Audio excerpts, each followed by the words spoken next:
हाँ प्रारंभिक मध्यकालीन भारत हाँ आज हम इतिहास में प्रारंभिक मध्यकालीन भारत के बारे में मैं प्रमुख राजवंशों को बताने चल रही हूँ। प्रमुख राजवंश में पहला है उत्तर भारत के प्रमुख राजवंश। उत्तर भारत के प्रमुख राजवंश में है हर्ष की मृत्यु के पश्चात भारत में प्रमुख राजवंशों का उदय हुआ, जो प्रायः राजपूत कहे गए। इनकी उत्पत्ति के संदर्भ में दो मत प्रचलित है।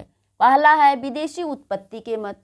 विदेशी उत्पत्ति के मत कौन कौन से इतिहासकार हैं जो मानते हैं? कर्नल टॉड सीथियन से सर्वप्रथम ये जो है विदेशी उत्पत्ति के मत को जो है माने। फिर दूसरे हमारे हैं विलियम कुर्क। विलियम कुर्क का दूसरा मत है। तीसरा मत है कि स्मिथ शक तथा हुड के अनुसार, इनका तीसरा मत है। और चौथा हमारे भंडारकर हैं कि ये प्रमुख राजवंशों की उत्पत्ति जो है विदेशी मत के अनुसार हुई। फिर पांचवा हमारा है अग्निकुंड का सिद्धांतर, जिसे चंद्रबरदाई जी कहते हैं कि ये विदेशी मत के अनुसार जो है प्रमुख राजवंशों का उदय हुआ। दूसरा है देशी मत उत्पत्ति के मत के अनुसार। देशी उत्पत्ति में सबसे पहले हमारे हैं जो है गौरी शंकर। गौरी शंकर जो कहते हैं कि प्रमुख राजवंशों का उदय जो है देशी मत के अनुसार हुआ है। और दूसरा हमारा है हीराचंद ओझा के अनुसार। हीराचंद ओझा जो है कहते हैं कि प्रमुख राजवंशों का उदय जो है देशी उत्पत्ति के अनुसार हुआ है। फिर तीसरे हमारे हैं सीबी वैद। सीबी वैद कहते हैं कि जो है प्रमुख राजवंशों का उदय देशी उत्पत्ति के अनुसार हुआ। और चौथा भी यही है कि डॉक्टर दशरथ शर्मा कहते हैं, डॉक्टर दशरथ शर्मा कहते हैं कि देशी उत्पत्ति का मत जो है ब्राह्मणवाद के अनुसार हुआ है। फिर पांचवा है हमारा विशंभर सरल पाठक भी कहते हैं कि इनकी उत्पत्ति देशी उत्पत्ति के मत के अनुसार हुआ है। अब हम आगे देखते हैं कि किस तरह से कैसे जो है इन राजवंशों का राजवंश आते हैं और किस तरह से इनका क्या क्या होता है। हाँ अब हम आगे देखते हैं कि इनकी उत्पत्ति के और कैसे कैसे चौहान वंश की उत्पत्ति कैसे हुई, चालुक्य और इसके प्रतिपादक यज्ञकर्ता कौन कौन थे। तो इनका कुछ लोग मानते हैं कि अग्निकुंड से हुआ है। अग्निकुंड से कौन कौन किसकी उत्पत्ति हुई? चौहान वंश की। फिर चालुक्य वंश की उत्पत्ति हुई और फिर प्रतिहार वंश की, फिर परमार वंश की। तो इसमें जो है चार वंशों की उत्पत्ति, चौहान, चालुक्य और प्रतिहार और परमार वंश की। इसके यज्ञकर्ता कौन थे? वशिष्ठ थे, जो है अग्निकुंड से मानते हैं कि इन चारों की उत्पत्ति कहाँ से हुई है? अग्निकुंड के द्वारा हुई है। अग्निकुंड के द्वारा हुई है। और इसके प्रतिपादक कौन है? इसके प्रतिपादक जो है चंद्रबरदाई को माना जाता है। तो फिर हम देखते हैं कि इनके दरबार में जो है जब ये प्रमुख राजवंश के दरबार में एक कबीर आते थे जिनका नाम था राजशेखर। इनके कुछ ग्रंथ थे, राजशेखर के ग्रंथ थे, जैसे कर्पूर मंजरी, काव्य मीमांसा, बाल रामायण, बाल भारत, विद्यशाल भंजिका, फिर प्रचंड पांडव, भुवन कोश, हर विलास। ये इनकी जो है 8-9 रचनाएं जो हैं बड़ी इम्पॉर्टेंट रचना है राजशेखर की। और ये रहते किसे? गुर्जर प्रतिहार वंश में जो है, गुर्जर प्रतिहार वंश में जो है उनके दरबार में ही रहते थे ये। तो अब हम पढ़ेंगे गुर्जर प्रतिहार वंश। इसके आगे हम देखते हैं कि गुर्जर प्रतिहार वंश में कैसे क्या क्या हुआ। अब हम देखते हैं कि प्रतिहार वंश में कैसे कैसे किनके बीच लड़ाइयाँ हुई, क्या क्या हुआ। प्रतिहार वंश के जो शासक हमारे थे वो वसराज थे, और पाल वंश के जो हमारे शासक थे वो धर्मपाल थे, और राष्ट्रकूट शासक जो हमारे थे वो ध्रुव थे।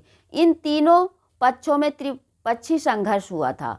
तो त्रिपक्षी संघर्ष में हम देखते हैं गुर्जर प्रतिहार वंश में एक अभिलेख हमारा जो है वो एहोल अभिलेख है। हर्षचरित में गुर्जरों का उल्लेख किया गया है। जो हमारा हर्षचरित लिखा गया है उसमें गुर्जर प्रतिहार वंशों का उल्लेख किया गया है।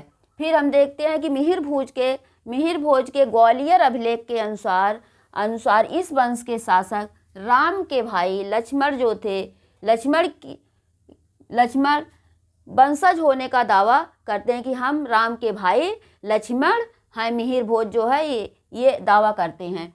फिर हमारा नागभट्ट प्रथम है 730 से 756 में जो है ये प्रतिहार वंश के संस्थापक थे। फिर हमारा है वत्सराज 783 से 795 में, इसमें जो है त्रिपक्षी संघर्ष प्रारंभ हुआ। त्रिपक्षी संघर्ष में हमारा जो है प्रतिहार वंश जो था, प्रतिहार वंश के शासक, प्रतिहार वंश में जो है हमारा वत्सराज थे। और जो है पाल वंश के शासक कौन थे? पाल वंश के शासक जो है धर्मपाल थे। और राष्ट्रकूट वंश के शासक, राष्ट्रकूट वंश के शासक वंश में ध्रुव थे। इन तीनों के बीच हमारा युद्ध चल रहा था। त्रिपक्षी संघर्ष जो हमारा प्रारंभ हुआ था प्रतिहार वंश, पाल वंश और राष्ट्रकूट वंश के शासक ध्रुव के बीच चल रहा था। तो इसमें नागभट्ट द्वितीय जो थे 795-733 ईस्वी में आंध्र, सिंध, विदर्भ, कलिंग को पराजित किया। कन्नौज को अपनी राजधानी बनाया। किसने बनाया? नागभट्ट द्वितीय ने जो है कन्नौज को अपनी राजधानी बनाया। फिर मिहिर भोज प्रथम जो थे कलचुर चेद वंश तथा गुहिलोत वंश से संबंध आदिबराह की उपाधि धारण किए, ये प्रभास की उपाधि धारण किए मिहिर भोज। फिर 12 प्रकार की इन्होंने सिक्के भी चलाए थे। मिहिर भोज जो थे 12 प्रकार के सिक्के चलाए थे। महेंद्रपाल, इनके बाद फिर कौन आता है? महेंद्रपाल प्रथम आते हैं। महेंद्रपाल प्रथम जो थे ये जो है हमारे सबसे प्रसिद्ध प्रतिहार वंश के जो एक राजकवि थे राजशेखर, उनको जो है अपने दरबार में संरक्षण इन्होंने प्रदान किया है। महिपाल प्रथम जो थे 912 से 944 ईस्वी तक इनका शासनकाल प्रतिहार वंश में रहा और इनके समय में ही अल-मसूदी भारत आया था। एक जो है इनके राजकवि था जो महिपाल प्रथम के समय में अल-मसूदी भारत आया था। फिर राजपाल के समय में 1000 से 1800 ईस्वी में हम लोग महमूद गजनवी को बहुत अच्छे से जानते हैं, जो भारत पर 17 बार आक्रमण किया था। और उसी किसके समय में भारत आ रहा है? राजपाल के समय में आ रहा। महमूद गजनवी का आक्रमण जो है राजपाल के समय में होता है और उसी समय जो है राजपाल अपना राज संरक्षण छोड़ करके जो है वहाँ से भाग जाता है। कहाँ से? गुर्जर से ये जो है अपना संरक्षण, अपना राज छोड़ करके वहाँ से भागता है। अब हम आगे देखते हैं कि ये त्रिपक्षी संघर्ष कैसे चला और किसके किसके बीच चला। अब हम त्रिपक्षी संघर्ष में देखते हैं कि ये तीनों युद्ध जो चला प्रथम चरण में, द्वितीय चरण में और तृतीय चरण में किसके किसके बीच हुआ और कैसे कैसे हुआ, हम इसको देखते हैं कि प्रथम चरण में हमारा युद्ध जो हुआ है तो ये प्रतिहार वंश के शासक वत्सराज के बीच हुआ। फिर पाल वंश के शासक धर्मपाल के बीच हुआ और राष्ट्रकूट वंश के शासक ध्रुव के बीच चला है। तो इसमें हम कन्नौज के आधिपत्य के लिए ये जो है प्रथम संघर्ष हुआ और इसमें वत्सराज, धर्मपाल तथा ध्रुव ये तीनों में जो है बहुत तेजी से संघर्ष चल रहा था। फिर वत्सराज ने धर्मपाल को पराजित कर इंद्रयुद्ध को जो है क्या बनाया? वहाँ का शासक बनाया। किसने हराया? वत्सराज ने धर्मपाल को पराजित किया है। प्रथम चरण में जो युद्ध कन्नौज के लिए हो रहा था उसमें वत्सराज ने धर्मपाल को जो है क्या किया? पराजित किया और इंद्रयुद्ध को जो है कन्नौज का शासक बना दिया। फिर जो है ध्रुव ने वत्सराज एवं धर्मपाल को पराजित किया। जो राष्ट्रकूट वंश के शासक ध्रुव थे वो जो है वत्सराज को और धर्मपाल को क्या किए? पराजित किए। फिर जो है ध्रुव जो है फिर इन दोनों को पराजित करके जो है दक्षिण भारत क्या किया? वापस आ गए। जो है फिर पुनः धर्मपाल ने कन्नौज पर अधिकार करने के लिए धर्मपाल जो थे वो कन्नौज पर अपना अधिकार कर चक्रायुद्ध को वहाँ का शासक बना दिए। आने का मतलब वत्सराज को और जो है धर्मपाल को हरा करके जो है धर्मपाल पाल वंश के शासक जो है चक्रायुद्ध को वहाँ का शासक कन्नौज का बना दिए। फिर द्वितीय चरण में फिर इनका संघर्ष चलता है, उसी कन्नौज के लिए द्वितीय संघर्ष जो है होता है। तो ये प्रतिहार वंश के शासक नागभट्ट द्वितीय के बीच चलता है, पाल वंश के शासक धर्मपाल के बीच, और राष्ट्रकूट वंश के शासक जो थे गोविंद तृतीय जो है, ये भी एक बहुत बड़े महान शासक थे वहाँ के। और द्वितीय चरण में नागभट्ट द्वितीय ने चक्रा युद्ध को कन्नौज से हरा दिया और धर्मपाल को पराजित कर दिया।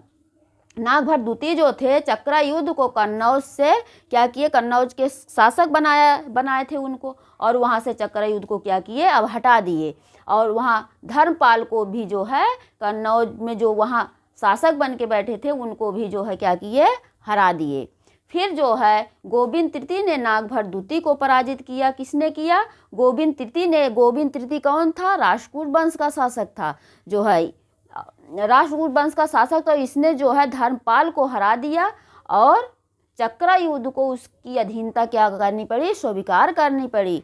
जो है कि गोविंद तृतीय जो है बहुत महान शासक थे राष्ट्रकूट वंश के, और उन्होंने धर्मपाल को क्या किया, हरा करके चक्रा युद्ध को, धर्मपाल तो वहाँ से हट गया और चक्रा युद्ध को गोविंद तृतीय की अधीनता क्या हुई, स्वीकार करनी पड़ी। फिर जो है गोविंद तृतीय जो है क्या किए, दक्षिण भारत फिर अपने कन्नौज वापस आ गए और वहाँ के शासक बन गए। अब हम देखते हैं कि तृतीय चरण में क्या क्या होता है। अब हम तृतीय चरण में देखते हैं कि कैसे ये युद्ध हुआ। देवपाल ने रामभद्र को क्या किया, देवपाल ने रामभद्र को तृतीय युद्ध में पराजित कर दिया। प्रतिहार वंश के उस समय किसके बीच चल रहा था, प्रतिहार वंश के शासक कौन थे, रामभद्र थे। पाल वंश के शासक देवपाल थे, देवपाल के द्वारा युद्ध चला। और राष्ट्रकूट वंश के शासक जो थे वो ध्रुव गोविंद तृतीय थे। गोविंद तृतीय के बीच जो है ये युद्ध चल रहा था। फिर हमारा चतुर्थ चरण आता है। चतुर्थ चरण में हम देखते हैं कि मिहिर भोज जो थे पाल शासक देवपाल और राष्ट्रकूट शासक कृष्ण द्वितीय द्वारा जो है क्या हुए, पराजित हो गए। मिहिर भोज पाल शासक देवपाल के द्वारा, देवपाल और जो है राष्ट्रकूट शासक कृष्ण द्वितीय द्वारा जो है ये क्या किए गए, दोनों लोग पराजित कर दिए गए। फिर मिहिर भोज द्वारा चेद तथा गहलोत वंश से मित्रता हो गई ना। जो मिहिर भोज द्वारा चेद वंश और गहलोत वंश से क्या कर लिए, दोनों राज्यों से ये जो है इनकी मित्रता हो गई मिहिर भोज की। फिर मिहिर भोज द्वारा विग्रहपाल और नारायणपाल को पराजित कर दिया गया। मिहिर भोज जो है क्या किए, विग्रहपाल को और नारायणपाल को, पाल वंश के दोनों शासक थे, दोनों को क्या किया गया, पराजित कर दिया गया। फिर राष्ट्रकूट नरेश कृष्ण द्वितीय चालुक्यों द्वारा पराजित हुए। राष्ट्रकूट नरेश कृष्ण द्वितीय जो है चालुक्य शासक को द्वारा क्या हुए, पराजित हो गए। बाद में मिहिर भोज ने इनको जो है क्या किया, फिर पराजित किया राष्ट्रकूट शासक को। मिहिर भोज जो थे इनको पराजित किए। अनंततः मिहिर भोज के उत्तराधिकारी महेंद्र पाल प्रथम ने सत्ता प्राप्त की। इनका उत्तराधिकारी कौन था, जो है मिहिर भोज का महेंद्र पाल बने। पाल वंश के शासक थे ये। और गुर्जार प्रतिहार वंश कन्नौज के शासक बन गए ये महेंद्र पाल। फिर इसमें देखते हैं कि कैसे, ये देखिए प्रतिहार वंश के शासक कौन थे, मिहिर भोज थे।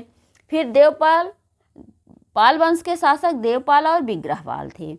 जो है राष्ट्रकूट शासक कृष्ण द्वितीय थे। और चालुक्य वंश के शासक कौन थे, विजयादित्य और भीम थे। इस तरह से हमारा जो है त्रिपक्षीय संघर्ष 4 चरणों में चला। 4 चरणों में जो है राष्ट्रकूट वंश जो है वो क्या हुआ, इन सब पर अपना विजय, अपनी सत्ता हासिल की। अब आगे हम पढ़ेंगे जो है गढ़वाल तथा राठौर वंश। हाँ, अब हमारी वीडियो अगर आपको अच्छी लगे तो इसे लाइक, सब्सक्राइब, शेयर अवश्य करिएगा। जय हिंद।